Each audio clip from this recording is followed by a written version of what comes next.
Lagi mo lang isaisip na hindi mo makakamit ang tagumpay hanggat hindi mo nararanasan ang dagok ng buhay.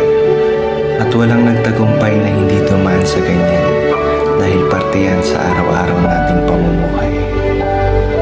Walang kukuha kung hindi ka mag-aalok. Walang magbubukas ng pinto kung hindi ka kakatok. Lahat ng pader na nakaharang ay kayang gawing pinto. Dadalhin tayo sa kung ano ang iniisip natin. Ang kasiyahan ay hindi mo mahahanap kung hindi mo hahanapin. Ang hiling ay hindi mo makukuha kung hindi mo hihilingin. Tuloy lang at balang araw tayo ay titinggin.